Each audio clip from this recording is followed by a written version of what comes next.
देशाची. सत्य समाज, शेतकऱ्यांचा आवाज. अखेर इंदुरीकर महाराजांच्या वतीनं आयोजकांनी झुकून मागितली पत्रकारांची माफी.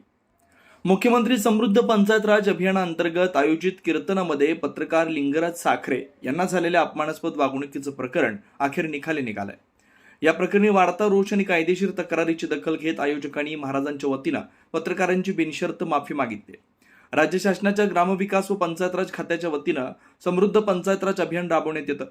या अभियानाचा प्रसार करण्यासाठी प्रसिद्ध कीर्तनकार निवृत्ती महाराज इंदुरीकर यांचे कीर्तन आंधळी इथं आयोजित करण्यात आलं होतं.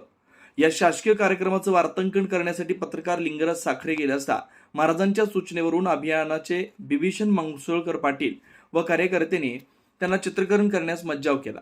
कोणत्याही पूर्वसूचनेशिवाय करण्यात आलेल्या या अडवणुकीमुळे पत्रकारांमध्ये संतापाची लाट उसळली होती. या घटनेचा निषेध म्हणून मान तालुका पत्रकार संघानं दहिवडी पोलीस स्टेशनचे प्रभारी दत्तात्रय दराडे यांच्याकडे लेखी तक्रार दाखल केली होती. तसेच महाराष्ट्र राज्य डिजिटल मीडिया पत्रकार संघटनेचे राष्ट्रीय अध्यक्ष राजा माने यांनी या कृत्याचा तीव्र शब्दात निषेध केला होता. परत एकदा पत्रकारांच्या सन्मानाचा आणि पत्रकारांच्या सुरक्षिततेचा प्रश्न उपस्थित झालेला आहे.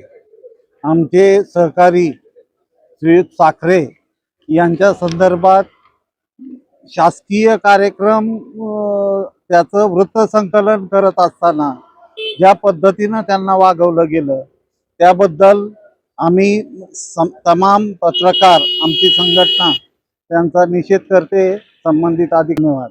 शासकीय योजनेच्या कार्यक्रमात पत्रकारांचा अपमान करणाऱ्या इंदुरीकर महाराजांना या अभियानातून वगळण्यात यावं अशी आग्रही मागणी ग्रामविकास मंत्री जयकुमार गोरे यांच्याकडे बातम्यांच्या माध्यमातून करण्यात आली होती. पत्रकारांची एकजूट आणि वाढता दबाव पाहून मुख्यमंत्री पंचायत राज समृद्ध ग्राम योजनेचे बिभीषण पाटील यांनी नमती भूमिका घेतली. त्यांनी पत्रकार लिंगराज साखरे यांना फोन करून इंदुरीकर महाराजांच्या वतीनं दिलगिरी व्यक्त केली. आपल्याकडून चूक झाल्याचं कबूल करत त्यांनी या वादावर पडदा टाकण्याचा प्रयत्न केला. दिलगिरी व्यक्त करतो, पण हा विषय आता इथे संपवावा अशी अपेक्षा करतो. लोकशाहीचा चौथा स्तंभ असलेल्या पत्रकारांचा सन्मान राखलाच गेला पाहिजे. शासकीय कार्यक्रमात अशा प्रकारे अडवणूक करणं चुकीचं आहे. या माफीनाम्यामुळे पत्रकारांच्या एकजुटीचा विजय झाला. आयोजकांनी माफी मागितली असली तरी भविष्यात शासकीय कार्यक्रमांमध्ये पत्रकारांना सन्मानाची वागणूक मिळणार का आणि इंदुरीकर महाराज आपल्या कीर्तनातून पत्रकारांबाबतची भूमिका बदलणार का याकडे सर्वांचं लक्ष लागलंय.